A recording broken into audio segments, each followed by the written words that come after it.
welcome to the Inviting Shift podcast. I'm so excited that you're here. This is the Midlife Woman's podcast for a confident and joyful journey. I'm your host, Christina Smith, and twice a week I'll be bringing you topics that impact midlife women the most. I hear it from my clients. They have health concerns around perimenopause and menopause. We have mental and emotional challenges going on that I want to help you manage and work through. I want to talk about how we deepen our relationships and our friendships in midlife, and then what we do when we want more, how we get clear on that, and how we start moving forward confidently and joyfully, because that's what this journey is about. I want midlife women to come together, create a community to revolutionize how we see midlife. Tune in for this week's topic.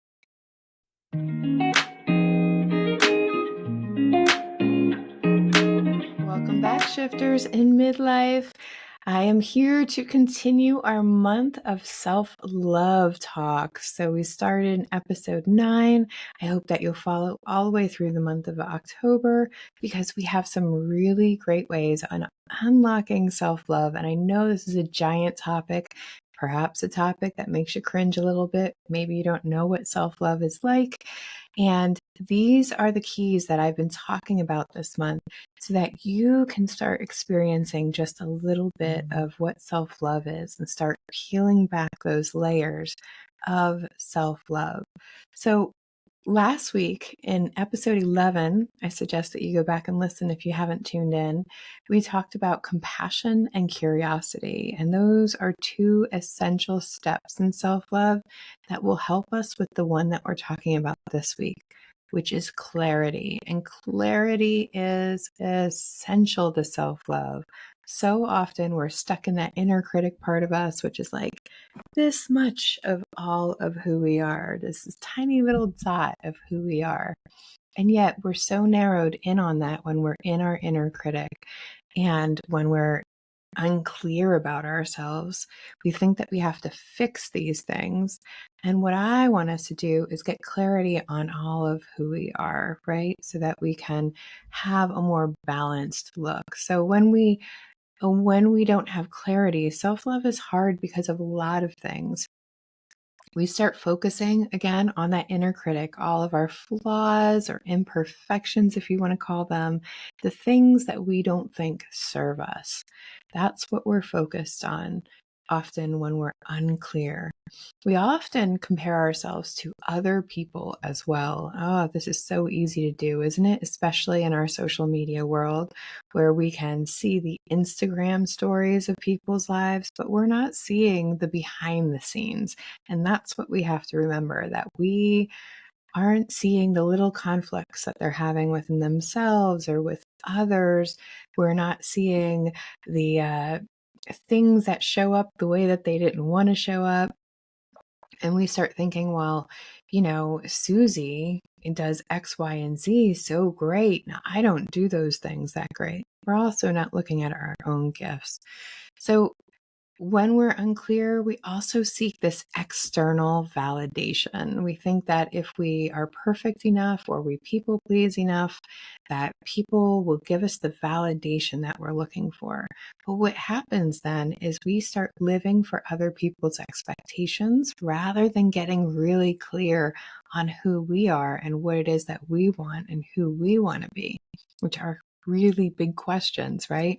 And it takes a lot of inner work. And for many of us, it's just 10 times easier to people please, to overwork because we're good at our work, or to settle in a relationship because that person validates us.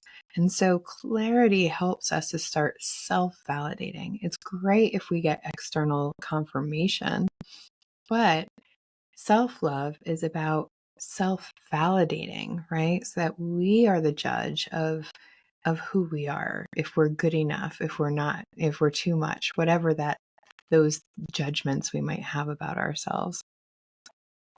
This is the work of clarity, right? So clarity is part of the practice of self-love. And you're going to hear me say this a lot. Self-love is a practice, and clarity is one way that we practice self-love.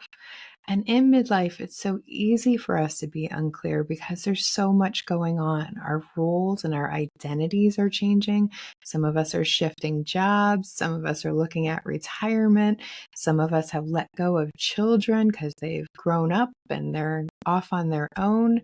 And so all of these roles that we held so tight to before are like slipping through our fingers, and we're starting to feel like, wow, well, who the heck am I without my kids? Who the heck am I if I'm not whatever, put in your title here? And we start wondering what our whole being is, not just the doing, right? Not just who am I when I'm doing things, but who am I when I'm not doing things? We've also put off all these dreams. And, I remember when my kid was growing up, I was like, one day when I don't have kids, this is what I'm going to do. I'm going to spend my time doing that. And yet I can often get stuck in a work rut too, where I'm just like working and barely living, especially with the pandemic that we had. And so this is about us rediscovering what we're passionate about, what we want to do for ourselves. And if we're only seeking external validation, that what we want to do for ourselves can be really, really hard to come up with, because we've never really thought about what we wanted for ourselves. We always thought about what other people expected from us. So clarity can get really hard if we've always depended on that external validation. And the other thing that happens by midlife is many of us have become comfortable in our lives. So maybe financially, maybe it's just emotionally, whatever it is, we've created comfort zones in our lives. And so sometimes it's hard to break out of those comfort zones because our brain sees any risk of that comfort zone as an unsafe thing, not necessarily just uncomfortable. And so we want to be weary that we can get too comfortable, and that stops us from growing. And it means that we have to shrink our dreams. It means that we don't get excited about things as much anymore. And so we don't want that. We want to get clear. And by using curiosity and compassion that we talked about in episode 11, we can start getting clear by opening up our vision, by having less judgments, right? By asking ourselves questions, by using our imagination, which is what we're going to do today. So, clarity comes by asking really good questions. And yet, we often want to start with these big questions, right? Because if we can answer these big questions, boom, we'll have that clarity. And clarity, let me also premise you with, clarity also comes like an onion. It's in layers. So we cut off one layer and then we feel like we're clear. And then we realize that there's another layer, that we can always be going deeper. And this isn't a bad thing. I know a lot of people who want to be like, I just want to get clear and be done with it. And yet that's not the way it works. We're really complex beings. And so in order for us to be able to imagine what that core center layer might look like, we have to go through these little changes.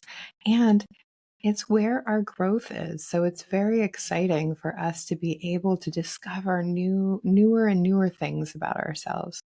So what are these big questions that we want answered, right? Let's just start with the overview.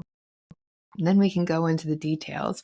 I'm going to give you some ways in which you can get really clear with yourself that I'm hoping you'll try out. But the big questions we have, the biggest, who am I now? Right? And that's kind of our sage archetype, wants to say, who am I now?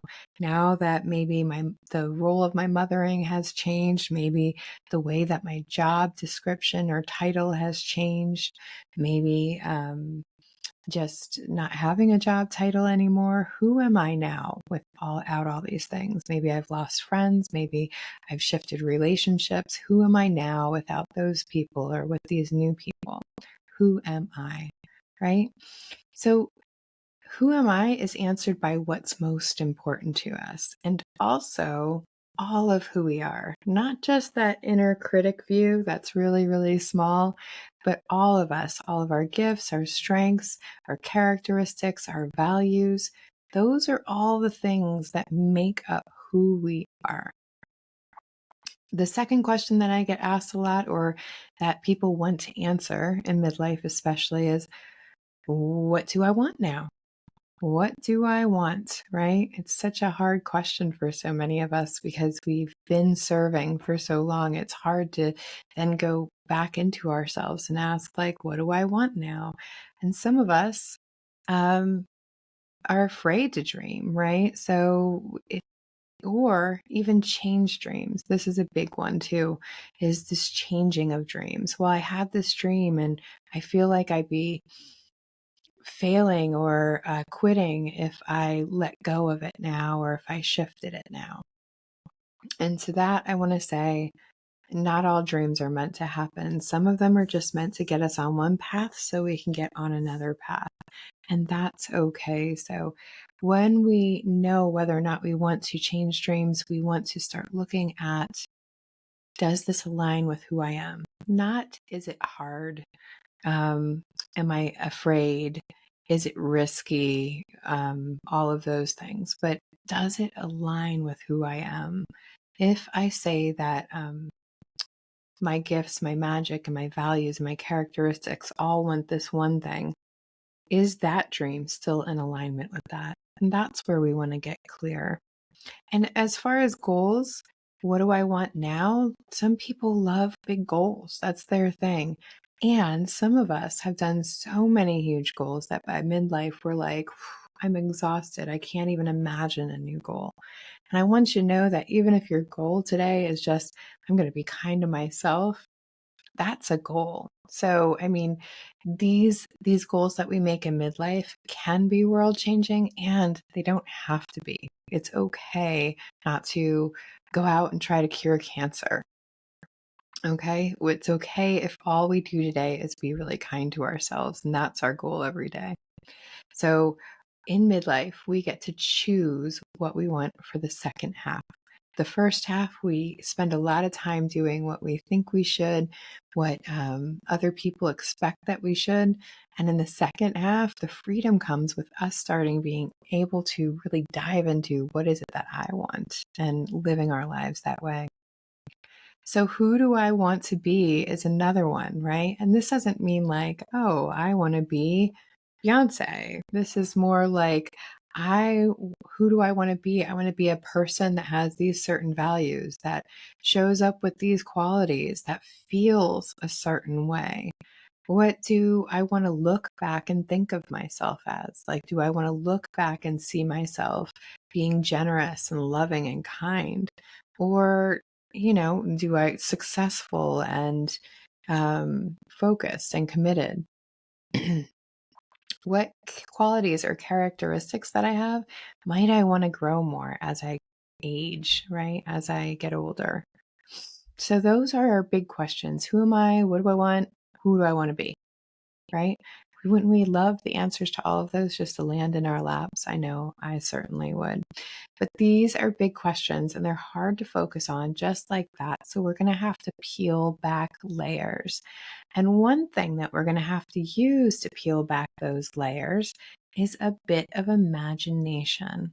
And the reason I want to bring up imagination, it's so important. It's something that as adults, we don't use nearly as much, at least on the whole. We tend to start seeing how roles and structures and the ways that things work, and we stop questioning if they can work a different way.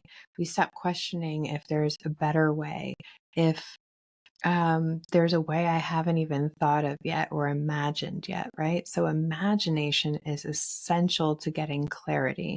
And I know that that sounds odd because some people are like, oh, yeah, just what I need is more thoughts to come in and more ideas to come in, right? What if I already have too many ideas?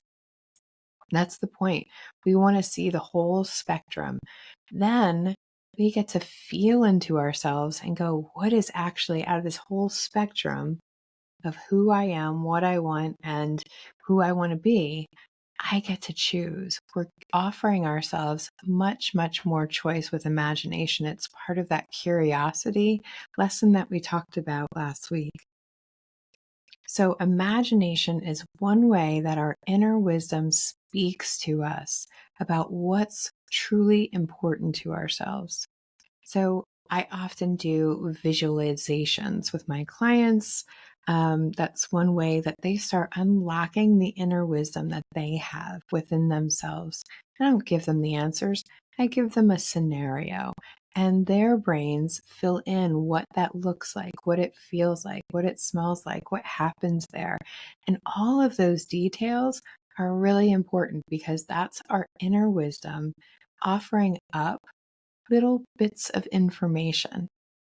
And it's helpful to grasp onto those little bits of information and get really curious about it, because then we can get clear about what's really important to us, what it is that we value, what it is that we really want to see ourselves as. So, with that being said, I want to talk about ways that we start gathering this information so that we can get really clear. And one of them is dreaming. And this is so hard for some midlife people. Others are great. So if you're great at imagination and dreaming of big dreams, then this is the part for you. If you're not, this is also the part for you, because I also had shrunken my dreams down so that I wouldn't have to risk anything. And that did not serve me at all. And so I want to ask us to just dream about what it is that we actually want. And usually when we start this, or even when I ask the question to people, what is it that you want? The answer usually starts with not this. And so we do this thing that I call getting to shore. So if we're drowning in the ocean, all we want to do is get to shore. And so this kind of dreaming is we're dreaming to solve the problems that we have right now. We're dreaming to avoid the risks that are up right now. We're dreaming to alleviate the fears that we have right now, right? Like we're surviving and we're just trying to get to survival mode. And that is just getting to shore. And if that's all you can do right now, that's beautiful. Ultimately, I want you to keep dreaming and keep dreaming until we can get beyond shore. Instead of just getting to survival, I want us to start thriving. And the way that we thrive is going beyond the shoreline, right? Climbing up the mountain to the big old castle in the sky. That is thriving. We're going towards something we want. When we're in the ocean going to shore, we're just trying to run away from the immediate safety problem, right, of drowning. And so that's us running away or getting away from what hurts us. Thriving is all about how we dream beyond that, right? Like not only good enough, but beyond that. Like what is our wildest imagination? And it might be crazy big information. Some of these visualizations I do with my clients are about like, you can have anything. Maybe you want a pink elephant. Maybe you want a dinosaur. You can have it all in your imagination in this dream, right? It doesn't mean that just because we dream it doesn't mean it all needs to come true, but there's something really beautiful. There's some kind of information that that pink elephant or that dinosaur is giving us about what it is that we want. So this is realistic or non-realistic visualizations, right? This is going beyond our ego, which is going to try to go, that's too big. That's too big. Let's be logical. Let's be practical. This is not logical or practical. This is beyond, because we're going to get a lot of information. We want to dream about where we want to live, who we want to be with, who we want to surround ourselves with, what we want to do every day, what we want to do for ourselves, what we want to do for the world. Because I think in our hearts, we all want to give back in some way. How it is that we want to show up in our everyday life. What does happy look like for you? And in the end, what we're looking for is how we feel about that. Yes, there's going to be some very, very interesting pieces of information that come up. But what's most important to me at this point, right, to start getting the clarity that we need, the graspable clarity is we all want something because we want to feel a certain way. So if you break out that vision board or you create a new one based on these crazy realistic or non-realistic imaginings that you have, what is it that you actually want, right? So let's say I did have a castle on my vision board. I want to look at that vision board and ask myself, right, well, what do I think I'm going to feel when I have that castle? Because that's ultimately what we really want. We want that feeling that comes with doing, being, having that thing. And so if we think about it that way, that's the purest form of clarity that we can have, is how do we want to feel? And so after you do all that imagining, I hope that you write down some things. If you want, DM me and I will definitely get you a visualization out. Just let me know. I will send one to you. I just didn't want to do one in the middle of the podcast in case I put people to sleep while they're driving, or in imagination while they're driving, or doing something important. So just message me and let me know that you want the dreaming visualizations. The second thing that we can do that I think that a lot of people forget about is our golden shadow. So if you've never done shadow work before, ultimately the shadow is all those things that we see in other people often that we repress and deny about ourselves. They could be, and usually are the things that we talk about are the triggering things. Oh, she does this thing and it drives me nuts, and that's really about me, right? And the fact that maybe I do that, or I don't, or I force myself not to do that. And so it's not fair that she allows herself to do that, right? And so I get mad at these little things. But today I don't want to talk about the dark shadow. I want to talk about the golden shadow. And this is a part of shadow that some people forget, is that the golden shadow is all about the things that I see in other people that I think are brilliant or awesome or gorgeous, or I think I just heard the term shimmer the other day, the opposite of a trigger, when really beautiful things happen and I suddenly get a jolt of joy, right? And so all these shimmers that we're seeing in other people, they are also in us, because the idea behind the shadow is you wouldn't be able to recognize them if you did not possess them. You wouldn't be able to recognize them if you didn't possess them. And so what you see in others is also in you, even this good stuff. And you're asking me, but why? Why would why would I not see that? Why would I not show off my shimmer if I had that in me? It can't be, right? I used to think like I can't be graceful, right? I see some women with grace in the way that they handle situations, and I'm like, whoo, baby, that's not me. And then I learned this concept of golden shadow, and I was like, wow, could that be me? Could that be me? And here's the thing, we hide these things from ourselves. Someone told us it wasn't good, maybe. For me, sensitivity was one, right? Like it was always used as a negative. Oh, you're so sensitive. Well, in my 40s, I've reclaimed sensitivity as a gift. So I always hid my sensitivity because I thought it was terrible. And so I went like 180 and became really tough, big walls. And that didn't really serve me. And now I realize that that part of me that's really sensitive is really important to me, that I find it as a gift. I'm sensitive to other people. I'm sensitive to what's going around me. I'm sensitive to energy. That's not terrible for me. That gives me a lot of information before other people necessarily get it. So I get to choose that. But before, if I saw somebody else being sensitive, let's say, or being accused of being sensitive, I would judge that negatively. Now I see it as a gift. But there's also other reasons why we hide these golden shadows. We're pushed or told not to use that part of ourselves, right? And she talks too much, and that used to be a bad thing in school, right? Not if you're an influencer, not if you have a podcast, not if speaking becomes your thing, right? So talking too much might have been shamed out of you. That might be the very thing that's going to help your relationships, help you in your job, help you with your kids, is that you talk too much, right? So just recognizing that any one of our gifts can be construed negatively or positively.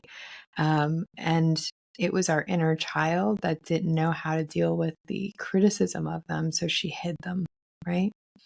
So another one was like showing off. Oh, you can't show off. Well, some of us learned that that means that I have to hide my gifts. And so we put these gifts in our shadow because somebody told us that they weren't good enough, or they were criticized, or something negative is related to them. So we put them in our shadow and go, I'm not showing up like that anymore. I'm not doing that anymore.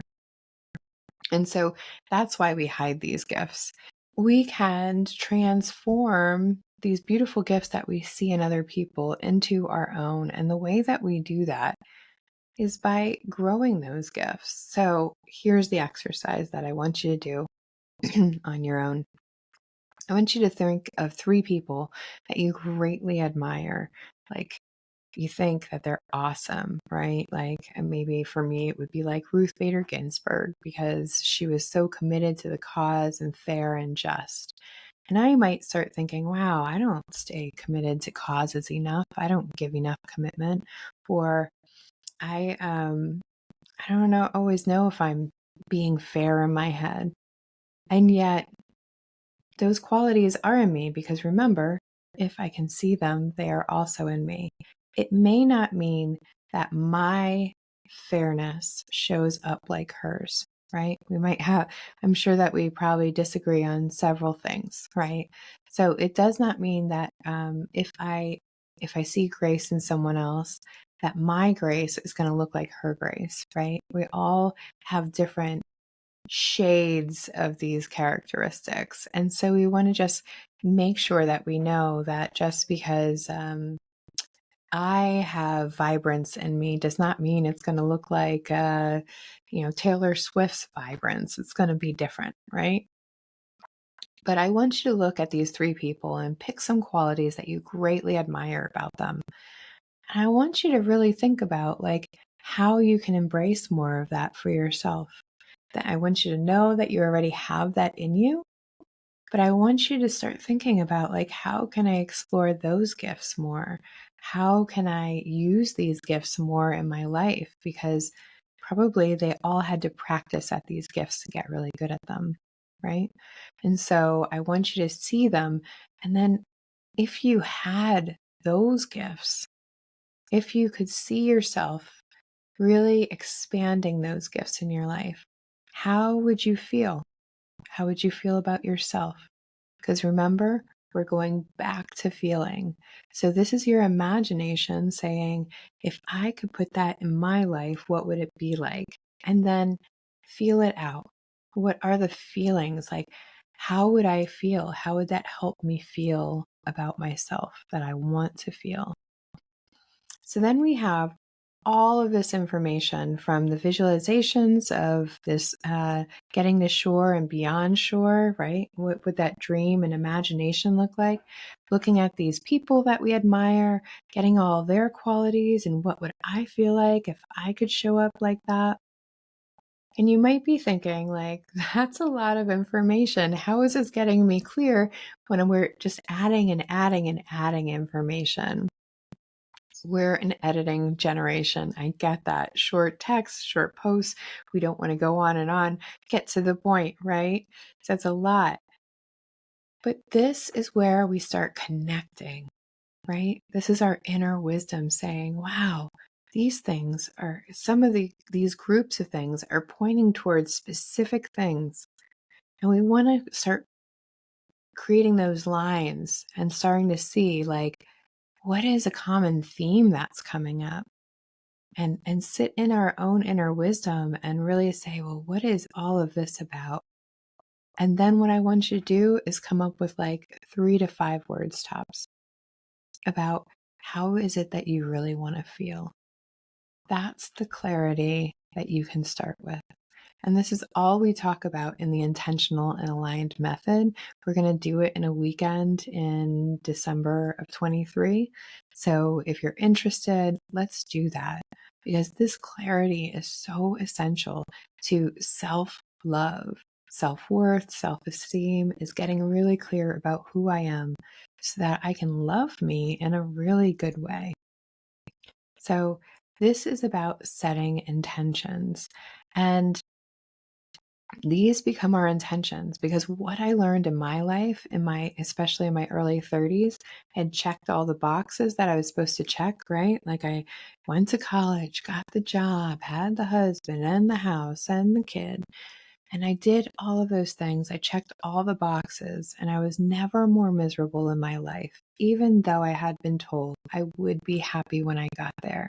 I was not happy.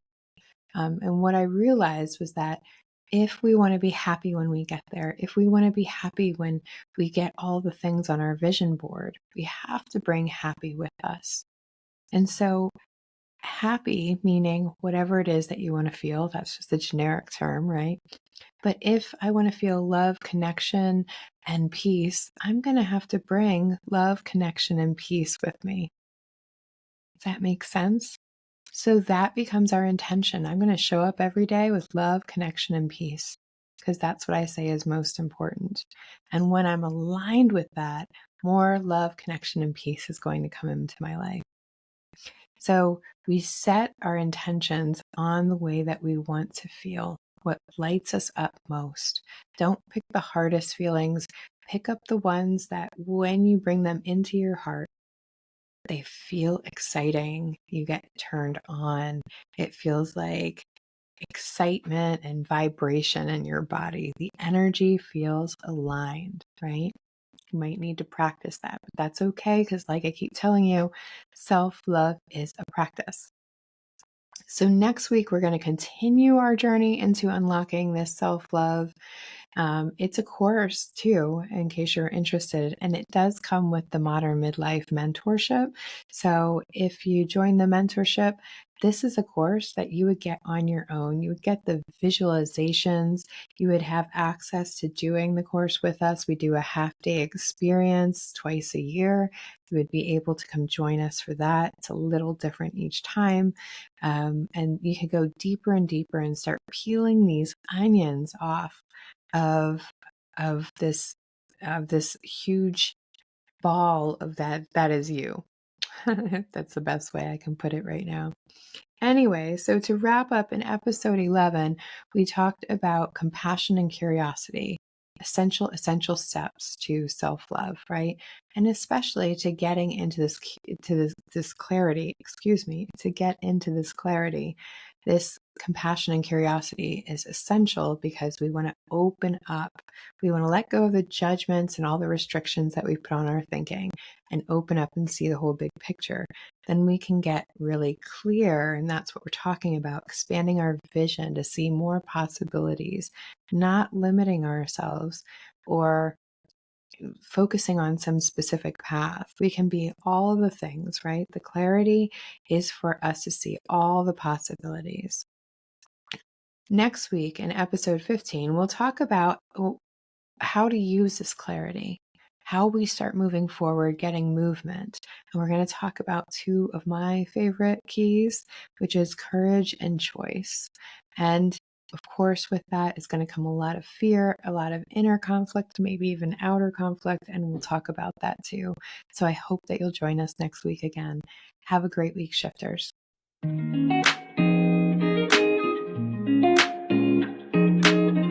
Are you tuned in and you're like, I wish I had a group of women that I could have these conversations with so I could hear their real lives, how they're experiencing these challenges, how they're getting to the celebrations, how they're building a journey that is more joyful and confident?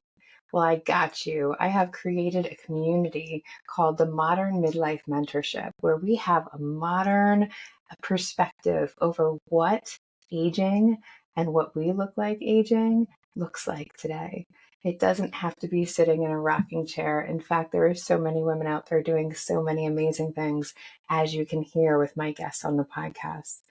But in this modern midlife mentorship, we're going to bring a community together to rethink about what midlife can be like, really dive deep into the topics that are impacting us, like our health, our emotions, our mental health, our relationships, and that big piece of what do I want next for myself.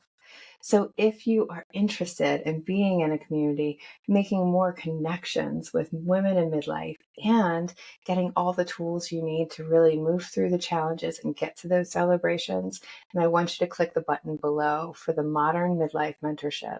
Learn more, reach out if you have any questions, and I would love to see you there. Thanks for tuning in. I hope that you enjoyed the episode and that you were able to get something out of it.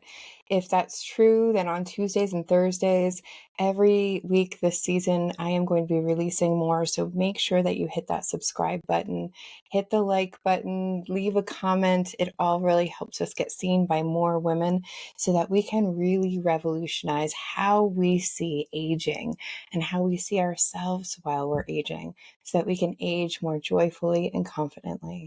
I hope you're gentle with your humanness, especially in midlife. Bye.